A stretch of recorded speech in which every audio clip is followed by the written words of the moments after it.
President Donald Trump has strong views on just about everything. Until he doesn't. He ordered states to reopen in the spring, only to extend national social distancing guidelines. He insisted he would have the Republican convention at full size, only to scrap much of the event. He suggested the election should be delayed, only to reverse course and declare it should actually be held early. Advertisement. And, in recent weeks, as parents, teachers and local officials debated how to teach America's 50 million public school students this fall, he threatened to withhold federal aid from districts that fail to offer in-person learning. But instead of fighting the many districts that defied him, he scaled back his combative rhetoric and toned down his demands. As America has battled the coronavirus for the past 5 months, Trump has fought everyone else as he pushed his own contentious plans, governors, mayors, lawmakers, judges, even his own administration officials, before later reversing course, backing away from his initial stance or simply moving on to the next issue and declaring victory. Sometimes, the people he's fighting have confronted him. Other times, they refuse to engage.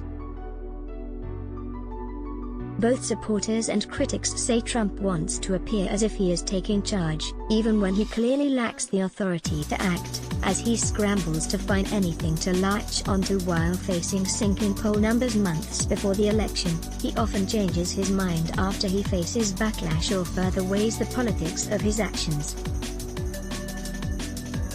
Whatever he says today he will change tomorrow, and he's going to pretend like whatever he just said he never said, National Education Association President Lily S. Kelson Garcia said. What he says and what he does are two different things. We look at what he does. In the last few days, as Congress debates another round of coronavirus relief, Trump backed an extension of $600 per week unemployment benefits he opposed only days ago, and he appeared to have quietly dropped his own requests to cut the payroll tax and fund a new FBI headquarters through a coronavirus bill. They know what I want, Trump told reporters Friday about congressional negotiators, even though some on Capitol Hill have grumbled that they, in fact, don't know what he wants.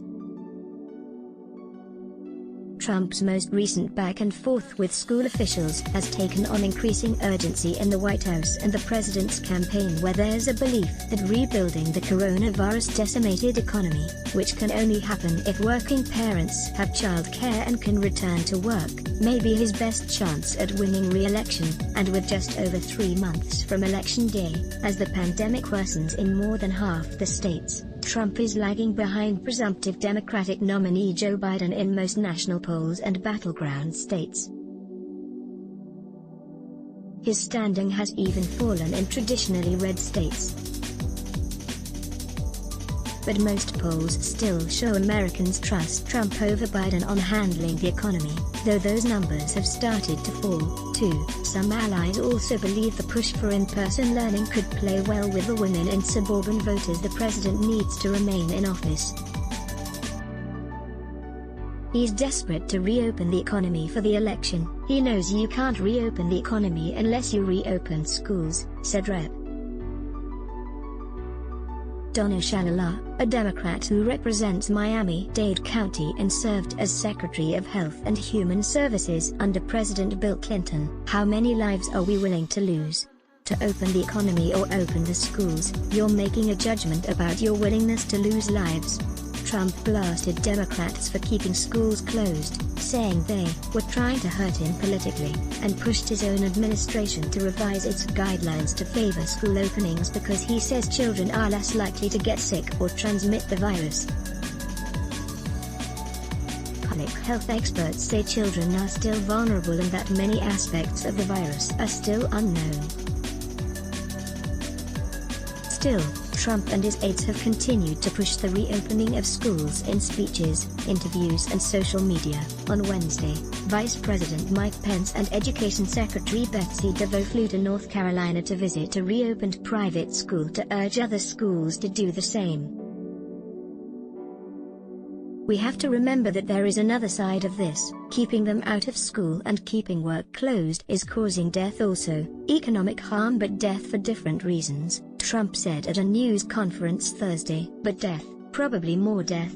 While the president once threatened to cut off funding if schools didn't offer in-person learning, he has acknowledged some schools may remain closed in his more scripted remarks from the White House podium and requested more than $100 billion from Congress for school districts. Senate Republicans propose giving more money to schools that offer in-person learning, but Democrats have balked at that proposal. Rep. Elise Stefanik, RNY, who supports Trump, dismissed the president's prior remarks on funding, saying he has been clear this week that he backs providing schools the money they need to reopen in person. What we know about the online-only learning is it wasn't working for a huge amount of our students, particularly those with special needs and disabilities, she said. We have a responsibility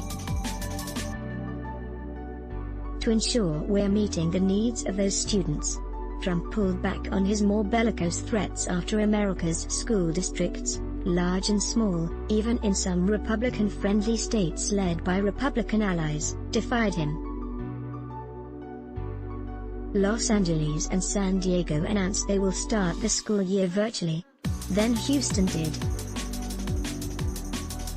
Then Miami-Dade joined two other large South Florida districts in opting for online learning Wednesday, and the next day, Washington, D.C., reversed course and joined the largest districts in neighboring Virginia and Maryland to keep their doors closed. So far, 11 out of the nation's 15 largest districts announced they will keep students home in the fall, affecting nearly 3 million students, according to Education Week. Nearly every district allowing in-person learning only plans to do so part-time.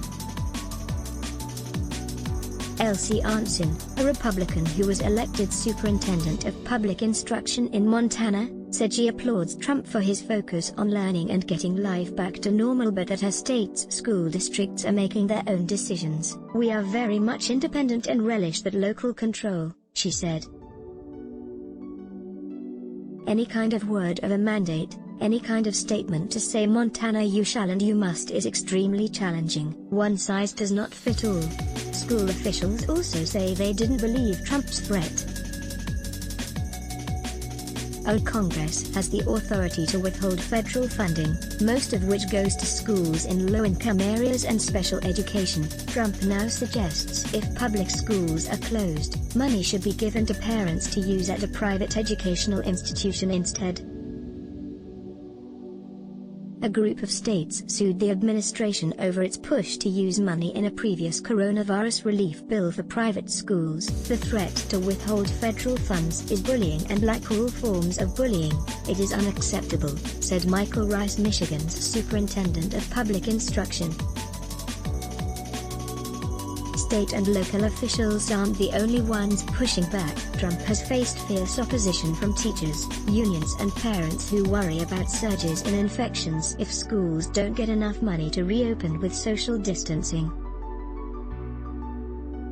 Teachers in some states may even go on strike, and the president retreating from his demands, as he did at other points on reopening states. The Republican convention and a myriad other issues may be driven in part by a backlash in the polls. 53% of voters said they were somewhat or strongly opposed to fully reopening K-12 schools or daycare, according to a recent Politico/Morning Consult poll.